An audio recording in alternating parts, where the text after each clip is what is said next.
12वी अर्थशास्त्राच्या पुस्तकामध्ये मागणी निर्धारक करणारे घटक, मागणीची लवचिकता निर्धारित करणारे घटक आणि पुरवठा निर्धारित करणारे घटक असे 3 महत्त्वाचे निर्धारक आहेत.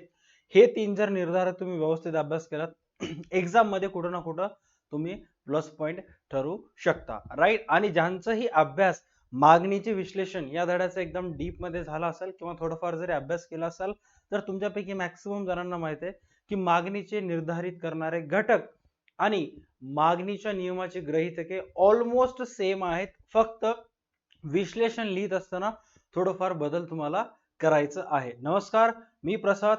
DHU अकॅडमीच्या आणखी एका ब्रँड न्यू व्हिडिओमध्ये मी तुमच्यापैकी प्रत्येकांचं स्वागत करतोय. व्हिडिओला जर लाईक केलं नसेल तर व्हिडिओला लाईक करून आजचा व्हिडिओ पाहायला स्टार्ट करायचं.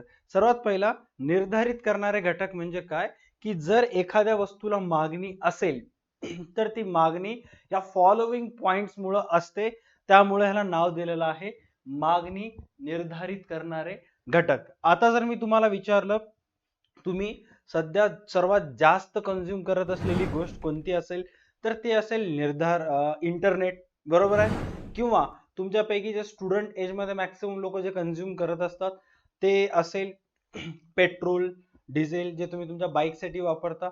किंवा ऑन अन ॲव्हरेज जर पाहायचं असेल तुम्ही स्टुडंट एज मध्ये सर्वात जास्त वापर करणारे किंवा सर्वच जण अन्न वस्त्र निवारानंतर आपण सर्वात जास्त कंझ्युम करत असलेली सध्या गोष्ट आहे ती म्हणजे इंटरनेट.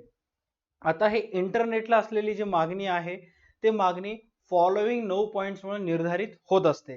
कोणते कोणते 9 पॉइंट्स आहेत चला फटाफट आपण चेक करूयात. सर्वात पहिलं पॉइंट दिलेला आहे वस्तूची किंमत.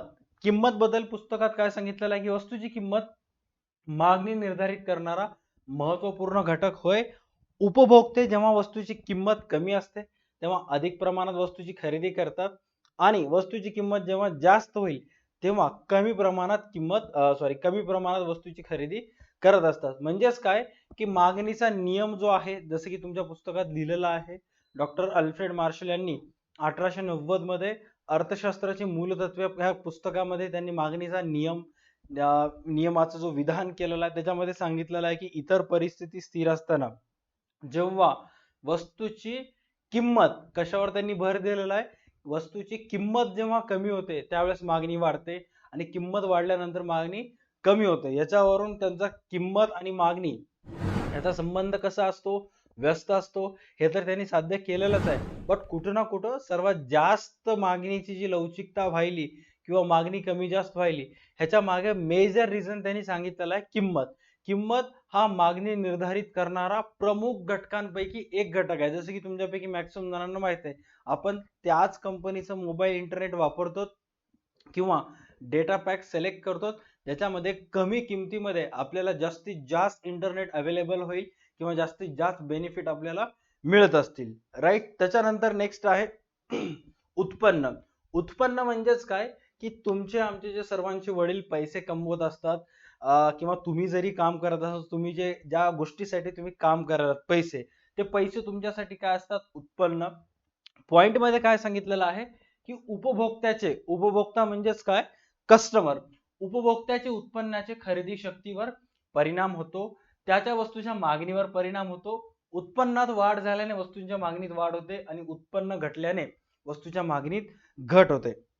या पॉइंटला थोडक्यात म्हणायचं काय की सपोज एखादा जो कस्टमर आहे त्या कस्टमरच्या उत्पन्नात जर वाढ झाली, एखाद्या कस्टमरची सॅलरी अगोदर 40,000 होती, वाढून त्याचं प्रमोशन झालं, इन्क्रीमेंट त्याला मिळालं आणि त्या 40,000 ची सॅलरीचं रूपांतर दरमहा 80,000 मध्ये झालं. आता दुप्पट सॅलरी मिळत असल्याने, उत्पन्न वाढ झालं असल्याने अशा परिस्थितीत तो काय करतो, ज्या वस्तूचं कन्झम्पशन तो अगोदरपासून करत होता त्याच्यामध्ये वाढ करतो.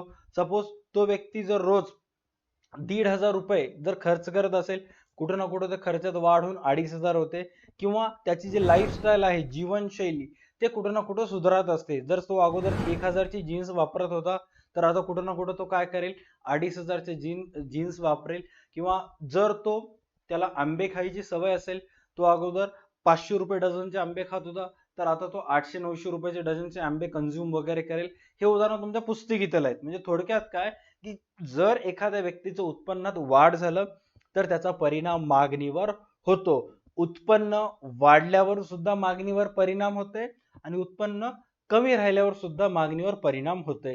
सर, जर समजा एखाद्या व्यक्तीचं उत्पन्न वाढलंच नाही, उत्पन्न जर स्थिर राहिलं, तर मग अशा वेळेस मागणीचा नियम लागू होतो. तुमच्यापैकी मॅक्सिमम जणांना माहित आहे की मागणीचा जो नियम आहे तो लागू होण्यासाठी उत्पन्न स्थिर असले पाहिजे. राईट. त्याच्यानंतर सांगितलेलं आहे पर्यायी वस्तूंच्या किमती. पर्यायी वस्तूंच्या किमती म्हणजेच काय? थोडक्यात सांगायचं असेल की सध्या आता आपण या एज मध्ये आहोत, करंट सिच्युएशन मध्ये, जिथं आपण हळूहळू पेट्रोल आणि डिझेल या गाड्यांवर निर्भर न राहता आपण हळूहळू मूव्ह ऑन करत आहोत ईव्ही सेगमेंट कडे. बरोबर आहे. जिथं आपण इलेक्ट्रॉनिक व्हेकल किंवा इलेक्ट्रिसिटीवर चार्ज होणाऱ्या वाहनांवर आपण भर देत आहोत. तर अशा वेळेस इलेक्ट्रिसिटी आणि पेट्रोल व डिझेल हे एकमेकांना पर्यायी वस्तू होतात. एकमेकांना कोणते वस्तू होतात? पर्यायी. पॉइंट मध्ये काय सांगितलेलं आहे की जर कमी किमतीतला कमी किमतीत पर्याय उपलब्ध असतील तर व्यक्ती महाग वस्तूपेक्षा स्वस्त व पर्यायी वस्तूंची मागणी करतील. उदाहरणार्थ साखर आणि गूळ. आता हा जो एक्झाम्पल आहे हा ट्रेडिशनल एक्झाम्पल आहे, म्हणजे अनेक वर्षापासून पुस्तकामध्ये देण्यात येतो. जसे की साखरेची मागणी वाढली तर लोक गुळाकडे जातात, असं खूप क्वचितच होतं. तुमच्यापैकी किती जण व्ह्युअर्स आहेत ज्यांच्या घरामध्ये साखरेची किंमत वाढल्यामुळं चहामध्ये साखरेच्या ऐवजी गुळ टाकण्यात येते? क्वचितच. ओके, बट मॅक्सिमम जण आपण कन्झम्पशन करतो. बट करंट सिच्युएशन मध्ये खूप सारे लोक पेट्रोल आणि डिझेलच्या वाढत्या किमती व पेट्रोल व डिझेलच्या गाड्या ग्लोबल वॉर्मिंग साठी हानिकारक ठरत असल्यामुळं, वायू प्रदूषण होत असल्यामुळं हळूहळू लोक पर्याय त्यांचं बदलत आहेत, इलेक्ट्रॉनिक व्हेकल कडे शिफ्ट होत आहेत. त्याच्या मागचा मेन हेतू काय आहे? त्याचा मागचा मेन पर्पज आहे, जर कमी किमतीत पर्याय उपलब्ध असतील तर व्यक्ती महाग वस्तूपेक्षा स्वस्त व पर्याय वस्तूंची मागणी करतील. आता उदाहरणार्थ तुमच्यापैकी मॅक्सिमम जणांना माहित आहे की जे इलेक्ट्रॉनिक ईव्ही सेगमेंटचे जे बाइक्स वगैरे असतात किंवा कार असतात, हे जर तुम्ही परचेस केलं तर गव्हर्नमेंट कडून तुम्हाला सबसिडी सुद्धा मिळत असते. त्याचबरोबर समजा लोक विचार करतील की बाबा आपण जर 1 तास जर गाडी चार्जिंग केलं तर कंपनी आपल्याला म्हणत आहे की तुम्ही 80 किलोमीटर्स पर्यंत गाडी नेऊ शकता. आता 1 तास चार्ज केल्यानंतर जर त्या चार्जिंगचं बिल 80 रुपये येत असेल, on the other hand petrol व डिझेल टाकल्यानंतर 1 लिटरची किंमत जी आहे ती पेट्रोलची गाडी असेल तर 120 पेट्रोलचं लिटर चालू आहे, डिझेल जे आहे ते 95 ते 105 मध्ये आहे. 1 लिटर पेट्रोल व डिझेल मध्ये हे सर्व जे गाड्या आहेत, फोर व्हीलर असू दे, फोर व्हीलर जर आपण विचार केला तर on an average four wheelers देतात 10 ते 20-21 मध्ये ऍव्हरेज देतात. बट त्याच 80 रुपयामध्ये किंवा त्याच 120 रुपयामध्ये जर इलेक्ट्रिसिटी बिल आपण पेड केलं आणि कार चार्ज वगैरे केलं तर आपल्याला अप टू 80 किलोमीटर्स पर्यंत गाड्या ऍव्हरेज देतात. मग अशा वेळेस लोक काय करतात? पर्यायी वस्तूचं निवड करतात. म्हणजेच काय? पर्यायी वस्तूंच्या किमती जर तुमच्या वस्तूपेक्षा मूळ वस्तूपेक्षा कमी असतील तर तुमच्या वस्तूची मागणी जी आहे ते कमी जास्त होऊ शकते. त्याच्यानंतर सांगितलेलं आहे पूरक वस्तू. पूरक वस्तू म्हणजेच काय? जसे की एका वस्तूवर दुसरी वस्तू डिपेंड असणे. जसं कार आणि इंधन. इथं सर्वात मेन महत्वाचं सांगितलेलं आहे कार आणि इंधन. चहापत्ती आणि दूध हे सुद्धा एकमेकांना पूरक वस्तू आहेत. म्हणजे एक असेल तर दुसरी अवेलेबल होईल, एकमेकांवर अवलंबून असतात. एका वस्तूच्या किमतीत बदल झाल्यास त्याचा परिणाम इतर वस्तूंच्या मागणीवर होतो. उदाहरणार्थ कार आणि इंधन. जर इंधनाच्या किमतीत वाढ झाली तर कारची मागणी कमी होईल. तुम्हाला माहिती आहे की जर सपोज इंधनाची मागणी वाढली, आपण असं अज्युम करू पेट्रोल आणि डिझेलचे जे प्राइजेस आहेत 150 रुपये प्रति लिटर पर्यंत झाले. ओके, मग अशा वेळेस लोक काय करतील? जे पेट्रोल आणि डिझेलवर चालणाऱ्या गाड्या आहेत ह्याची मागणी कमी करतील, ते मूव्ह होतील ईव्ही सेगमेंट कडे किंवा ते वापरणारच नाहीत. किंवा विरुद्ध परिस्थिती निर्माण झाली, पेट्रोल आणि डिझेल जे आहे ते आता 40 रुपये 50 रुपये लिटर मध्ये मिळत असेल तर मग अशा वेळेस लोक काय करतील की पब्लिक ट्रान्सपोर्ट वापरण्याच्या ऐवजी स्वतः एक नवीन कार वगैरे खरेदी करतील. म्हणजेच काय की पूरक वस्तूच्या किमतीमध्ये कमी जास्त झाली तर मूळ वस्तूची मागणी जी आहे ते वाढू शकते.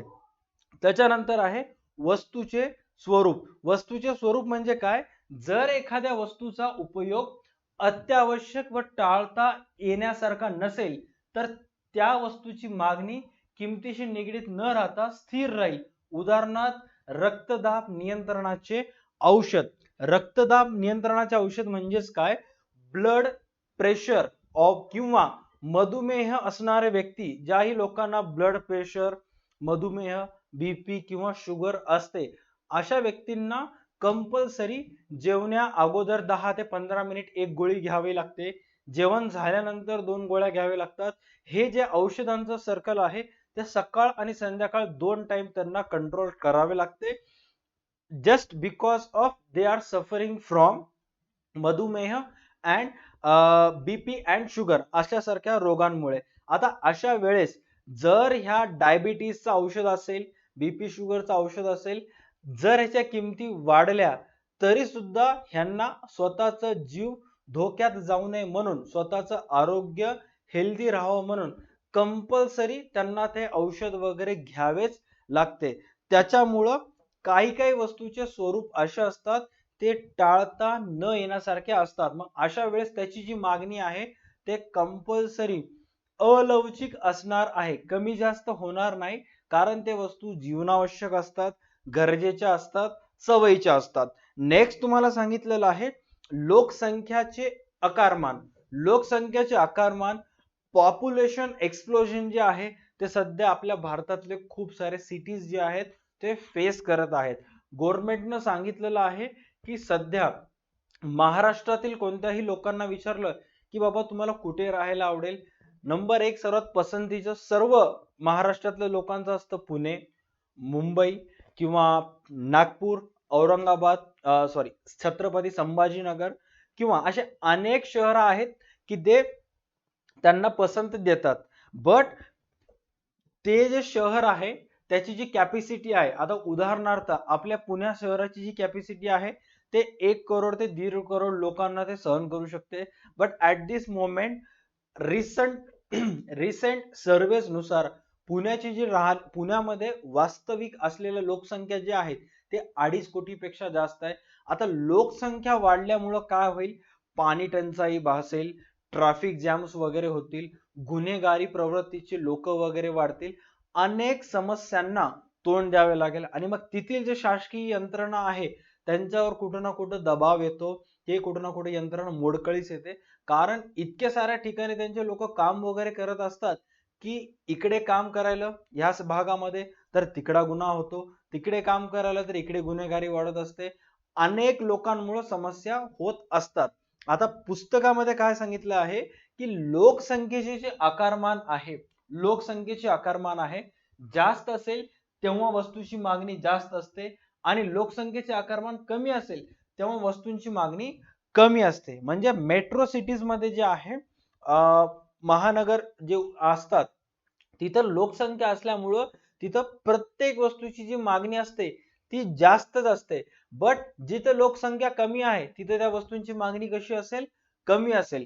त्याच्यामुळं जर ग्रामीण भागात तुमच्या वस्तूला एखादी मागणी येत नसेल तर त्या वस्तूंची विक्री खूप सारे लोक महानगराच्या ठिकाणी जाऊन करतात आणि वापस शेवटच्या गाडीनं आपापल्या गावी येऊन राहत असतात. त्याच्या मागे एकच रिझन आहे, ते म्हणजे पॉप्युलेशन.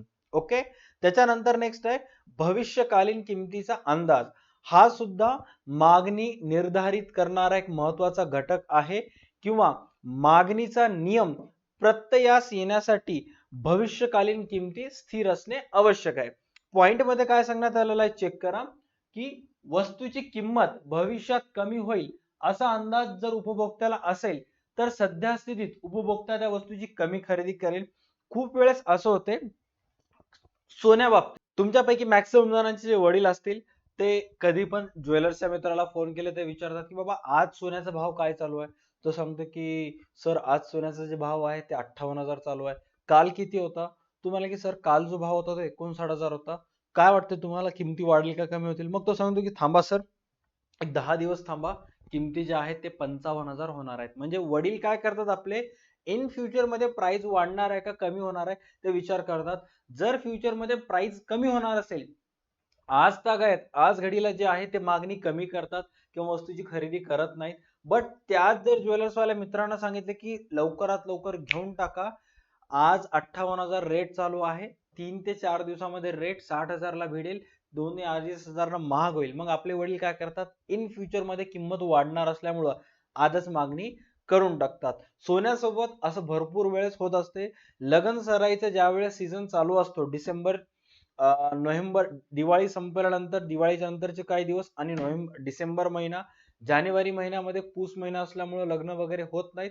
त्यानंतर फेब्रुवारी, मार्च, एप्रिल, मे आणि जून आणि जुलैचे काही सुरुवातीचे दिवस, हे जे 3 ते 4 महिने असतात, ही लगनसराई असल्यामुळं कुठं ना कुठं सोन्याचे रेट आहेत ते गगनाला भिडलेले असतात. त्यामुळे ज्यांचेही मॅरेजेस वगैरे या कालावधीमध्ये होणार आहेत, ते अगोदरच सोनं वगैरे खरेदी करून टाकतात. ओके. त्याच्यानंतर आहे जाहिरात. जाहिरात जी आहे ते आपली वस्तू सेल होण्यासाठी, आपल्या कंपनीची नावलौकिकता सर्वसाधारण नागरिकांपर्यंत पोहोचवण्यासाठी किंवा आपण विकत असलेल्या वस्तूबद्दल ग्राहकांना माहिती मिळण्यासाठी जाहिरात हे अतिशय प्रभावी साधन ठरत असते. आज जर पाहिलं तर तुम्ही YouTube वर व्हिडिओज पाहत असताना खूप साऱ्या कंपनीचे ऍड्स तुम्हाला येत असतात. खूप सारे कंपनीज फिजिकली जाहिरात करण्याच्या ऐवजी, म्हणजे फिजिकली मेट्रो सिटीज मध्ये तर पोस्टर्स लागत आहेत, पॅम्पलेट्स वाटल्या जात आहेत, भित्तीपत्रके लावल्या जात आहेत, हस्तपत्रके सुद्धा ग्राहकांना वगैरे देण्यात येत आहेत. बट त्याचबरोबर आज खूप सारे कंपनीज जे आहेत ते डिजिटल मार्केटिंगवर huge amount of money spend करत आहेत. कारण त्यांना माहित आहे की एकूण भारतातील लोकसंख्यापैकी एक मोठा जो वर्ग आहे तो दिवसभर स्क्रीनकडे लक्ष देत असतो आणि त्यांचा एकमात्र हेतू असते की काहीही करून तुमच्या स्क्रीनवर यावं. आणि जर ते स्क्रीनवर आले की त्यांची ऍडव्हर्टाईज झाली. तुम्ही खूप वेळेस तुमच्या असं निदर्शनास आलेलं आहे की तुम्ही वर एखादी एक वस्तू सर्च केलं किंवा फ्लिपकार्टवर, मिशोवर सुद्धा एखादी एक वस्तू सर्च केलं, तर त्या वस्तूची जे जाहिराती आहेत ते तुम्हाला तुमच्या सोशल मीडिया साईटवर यायला चालू होतात. म्हणजेच काय की करंट सिच्युएशन मध्ये जे कंपनीज आहेत ते जाहिरात खूप अग्रेसिव्हली करत आहेत, जेणेकरून त्यांच्या वस्तूची मागणी वाढावी. पॉइंट मध्ये काय सांगण्यात आलेलं आहे की जाहिरात, विक्री प्रोत्साहन योजना आणि प्रभावी विक्री कौशल्य ग्राहकांच्या आवडीनिवडीत बदल घडवून आणतात व अनेक वस्तूंची मागणी निर्माण करतात. उदाहरणार्थ सौंदर्य प्रसाधने, टूथब्रश. राईट. करंट सिच्युएशन मध्ये भारतामध्ये इन्फ्लुएन्सर्स मार्केटिंग खूप मोठ्या प्रमाणावर तग धरत आहे. सर, हे इन्फ्लुएन्सर्स मार्केटिंग म्हणजे काय? तुमच्यापैकी मॅक्सिमम जणांना माहिती आहे, खूप सारे सोशल मीडिया इन्फ्लुएन्सर्स आहेत जे ऍडव्हर्टाइज करतात. जसे की भुवन बाम जो असेल तर तो एक सोशल मीडिया साईट आहे मिंत्रा नावाची, सॉरी, एक ऍप्लिकेशन आहे मिंत्रा नावाचं, जे ऑनलाईन त्यांच्या ऍप्लिकेशनवर कपडे वगैरे सेल करतं. त्याची तो ऍडव्हर्टाइज वगैरे करत आहे. अंकित बयानपुरिया नावाचा एक व्यक्ती करंट सिच्युएशन मध्ये खूप फेमस होत आहे. तो फिटनेस 75 डेज फिटनेस चॅलेंज वगैरे त्यानं सध्या त्याच्या युट्यूब चॅनलवर टाकलेला आहे. त्याला गृहीत धरून खूप सारे जे मसल गेन करणारे पावडर्स वगैरे विकतात कंपनीज वगैरे, ते त्याला टायअप करत आहेत. कारण लोक जे आहेत ते त्याला पाहिल्यानंतर लोकांना वाटते की बाबा आपली पण शरीर यष्टी जी आहे, आपली पण फिजिकल फिटनेस जी आहे त्या अंकित सारखी असावी. मग तो जेव्हा एका व्हिडिओ मध्ये येऊन म्हणतो की बाबा माझ्यासारखं जर मसल वगैरे बनवायचं असेल तर मी हा पावडर जो आहे तो सेवन करतो. मग आपल्यासारखे जे लोक आहेत ते इन्फ्लुएन्स होतात आणि मग आपण त्या वस्तूची मागणी करतो. किंवा भुवन बाम सारखा एखादा सोशल मीडिया इन्फ्लुएन्सर म्हणला की बाबा मी मेंट्रावरील जे कपडे वगैरे विकतात ते जास्तीत जास्त परिधान करतो, तो जास्तीत जास्त मी विअर करतो, मग अशा वेळेस आपण काय करतो, त्यांना फॉलो करतो. मी ज्या दोन इन्फ्लुएन्सरचे नावं सांगितलेले आहेत ते तर आहेत, पण त्याला सोडून असे अनेक इन्फ्लुएन्सर्स जे आहेत त्या सर्व कंपनीची ऍडव्हर्टाइजमेंट करतात. करंट सिच्युएशन मध्ये ट्राया नावाची एक कंपनी आहे की जी खूप साऱ्या सोशल मीडिया इन्फ्लुएन्सर्सला किंवा बॉलिवूड ऍक्टर्सला कॅच करत आहे, जेणेकरून त्यांच्या कंपनीची जाहिरात जी आहे ते लोकांपर्यंत पोहोचावी. आता ही जे जाहिरातीचं माध्यम आहे, ही जे जाहिरातीचं साधन आहे ते प्रभावी आहे आणि विक्री कौशल्य आहे, जेणेकरून ग्राहकांची रुची नसताना सुद्धा ते वस्तू खरेदी करतील. त्याच्यानंतर लास्ट आणि इम्पॉर्टंट पॉइंट आहे ते म्हणजे आवडी-निवडी, सवयी व फॅशन्स. असं अनेक वेळेस होते की ग्राहकांची आवडी-निवडी, सवयी असते, फॅशन्स असते. त्याच्यामुळं ग्राहक जो आहे तो वस्तूची मागणी करतो आणि वस्तूची मागणी करत असताना तो किमतीचा विचार करत नाही. जसं की आता तुमच्यापैकी मॅक्सिमम जणांना इंटरनेटची सवय झालेली आहे. जिओचे जे मोबाईलचे रिचार्ज होते ते 300 वरून 500 ला गेले, 500 वरून 650 ला गेले. आज जिओचे रेट जे आहेत इंटरनेटचे ते 750 ते 800 आहेत. म्हणजे सवयी पुढे लोक किमतीला न बघता वस्तूची मागणी करतील. आवड निवड जरी असेल, जसं अनेक मुलींना जे आहे ते पाणीपुरी खायची सवय असते. आता त्या पाणीपुरी वाल्यानं त्याचे रेटा कितीही कमी करू दे किंवा कितीही रेटा वाढू दे, म्हणजे पाणीपुरीचे रेट्स वाढत आहेत आणि पुऱ्या ज्या आहेत त्या हळूहळू कमी होत आहेत. बट आवड असल्यामुळं आपण त्याची मागणी करतोच. अनेक वेळा फॅशन्स ट्रेंड वगैरे चालू असते, त्या वेळेस सुद्धा आपण त्या फॅशन्सला बळी पडून अनेक वस्तूंची जी आहे ते खरेदी करत असतो. राईट.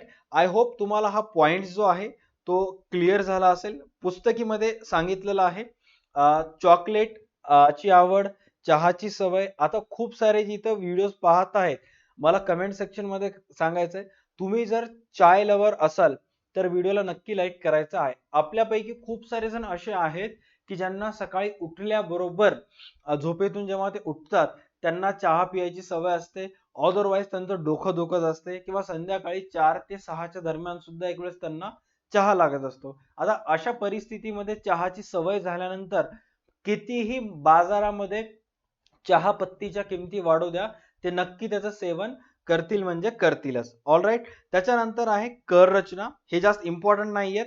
एक्झाम मध्ये जर तुम्हाला विचारलं की मागणीचे निर्धारक स्पष्ट करा, तर पुस्तकामध्ये जवळपास 10 मेन विश्लेषणासहित दिलेलं आहेत आणि 4 ते 5 पॉइंट एक्स्ट्रा दिलेले आहेत. तसं मागणी निर्धारित करणारे घटक जर पाहायला गेलं 20 ते 25 हजार, बट तुम्हाला ह्या एकूण सर्व घटकांपैकी कोणतेही 8 ते 9 घटक, जास्तीत जास्त 8 घटक जे आहेत ते तुम्हाला विश्लेषणासहित यायला पाहिजे.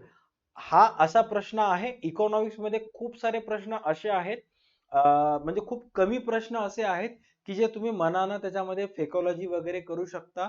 त्यापैकी हा एक क्वेश्चन आहे. पॉइंट जरी पाठ केलात, विश्लेषण मनानं जरी लिहिलं तरी तुम्हाला याच्यामध्ये मार्क्स पडतात. शेवटचा पॉइंट सांगितलेला आहे, वस्तू व सेवांवर जास्त कर आकारल्यास सेवांची किमती वाढून मागणी कमी होईल आणि सेवांवर कमी कर आकारल्यास किंमत कमी होऊन मागणी वाढेल. साधं सिंपल लॉजिक आहे. गव्हर्नमेंट जे असते ते आता जीएसटी चे स्लॅब्स आणलेले आहेत, 0, 5, 12, 18, 28. काही काही वस्तूंमध्ये 18% जीएसटी चार्ज होते, काही काही याच्यावर 28% होते. जेव्हा सुरुवातीला 2017 मध्ये भारतामध्ये जीएसटी ऍक्ट लागू करण्यात आला होता, त्यावेळेस मोबाईल जी आता करंट सिच्युएशन मध्ये भारतातील जवळपास 50% लोकांची जीवनावश्यक वस्तू बनलेली आहे, त्या मोबाईलला 18% जीएसटी मध्ये वर्गवारी करण्यात आलं होतं. म्हणजेच तुम्ही जर एक 10,000चा मोबाईल ऑनलाईन वेबसाईट वरून खरेदी करत असाल तर त्या 10,000च्या मोबाईलवर 18% जीएसटी म्हणजेच 11,800 रुपये तुम्हाला पेड करायला लागायचे. म्हणजे काय, ज्या लोकांना 10,000चा मोबाईल घ्यायचा आहे त्यांना 1,800 रुपये जीएसटी पेड करावं लागत असायची. म्हणजेच मोबाईलची जी किमती आहेत, कर लावल्यामुळे किंमत वाढली, त्यामुळे त्या पर्टिक्युलर मोबाईलची जी मागणी आहे ती कमी झाली. बट जेव्हा लोकांना किंवा आणि गव्हर्नमेंटला लक्षात आलं की बाबा मोबाईल करंट सिच्युएशन मध्ये लोकांसाठी जीवनावश्यक वस्तू आहे, त्याचबरोबर नरेंद्र मोदीनं गो कॅशलेस हा जो नवीन उपक्रम आणला होता, म्हणजे मोदीचं म्हणणं असं होतं की कमीत कमी चलन वापरा आणि जास्तीत जास्त डिजिटल कॅश वापरा. म्हणजे मोदीनं काय करत होतं, डॉक्टर जे भारताचे पंतप्रधान आहेत, एक वाक्य सॉरी एक म्हणजे पूर्ण नाव घेता अर्धवट नाव घेता त्याबद्दल सॉरी.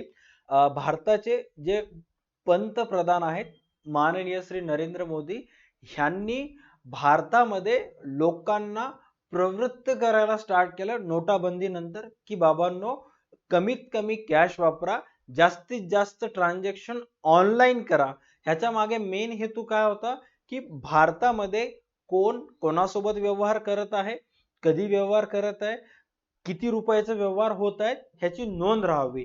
जर नगदी व्यवहार झाले तर ते व्यवहार खूप वेळेस नोंद राहत नाहीत, बट ऑनलाईन ट्रान्झॅक्शन जर झाले तर बँकेमध्ये त्या सर्व व्यवहारांची नोंद असते. आता हे सर्व नोंदी किंवा हे सर्व व्यवहार कधी शक्य आहे, ज्या वेळेस भारतातल्या प्रत्येक नागरिकांजवळ मोबाईल असेल, इंटरनेट असेल आणि ऑनलाईन ट्रान्झॅक्शन करायची त्याला सवय असेल. आता मोबाईलची जर किमती वाढले तर मग नंबर ऑफ ट्रान्झॅक्शन जे आहेत ते तेवढे वाढणार नाहीत. कारण खूप सारे लोक जे आहेत ते मोबाईल खरेदी करणार नाहीत किंवा साध्या क्वालिटीचे मोबाईल घेतील, जेणेकरून फक्त फोनवर वगैरे बोलता येईल. मग अशा वेळेस गव्हर्नमेंटनं त्वरित निर्णय घेतला आणि मोबाईल जे 18% जीएसटी मध्ये येत होतं त्याला कमी करून 12% जीएसटी मध्ये आणलं, ज्याच्यामुळं कर जे आहे ते कुठं ना कुठं कमी लावण्यात आला. म्हणजे थोडक्यात काय, की जर वस्तू व सेवांवर जास्त कर लादण्यात आला तर मागणी कमी होते, वस्तू व सेवांवर कमी कर लादण्यात आला तर मागणी त्याची काय होते, वाढत असते. असे अनेक घटक आहेत जसे की नैसर्गिक परिस्थिती, तंत्रज्ञानातील बदल, सरकारी धोरण, रूढी आणि परंपरा, हे सर्व पॉइंट्स मी DA2 अकॅडमीच्या बिग बुल बॅच मध्ये ऑलरेडी मेन्शन केलेले आहेत. ऑलराईट, जर तुम्हाला हे सर्व पॉइंट जर व्यवस्थित समजून घ्यायचं असेल आणि सिस्टमॅटिकल पद्धतीनं हा जर प्रश्न एक्झाम मध्ये आला तर कसं लिहायचं, कोणत्या कोणत्या प्रश्नामध्ये हा परीक्षेस येऊ शकतो, ते बिग बुल बॅच मध्ये ऑलरेडी सांगितलेलं आहे. बिग बुल बॅच जॉईन करण्यासाठी तुम्हाला प्ले स्टोअरला जाऊन DA2 अकॅडमीचा ऍप डाउनलोड करायचा आहे किंवा स्क्रीनवर जो नंबर दिसत होता खूप सारा वेळेस तुम्ही क्लास पाहत असताना त्या नंबरवर तुम्हाला कॉल करायचा आहे. तुम्हाला अर्थशास्त्र, accounts, OCM, economics, SP, cooperation ह्यासारख्या सर्व विषयांचे ऑनलाईन क्लासेस फक्त आणि फक्त 1500 मध्ये होल इयरचे मिळतील. 2024 बोर्ड, 25 बोर्ड आणि 26 बोर्डच्या स्टुडंटसाठी. आजच्या व्हिडिओसाठी एवढंच. भेटूयात नेक्स्ट क्लासमध्ये. व्हिडिओ जर आवडला असेल तर व्हिडिओला नक्की लाईक करायचंय, चॅनलला नक्की सबस्क्राईब करायचंय. चला bye, take care and stay connected. भेटूयात नेक्स्ट क्लासमध्ये.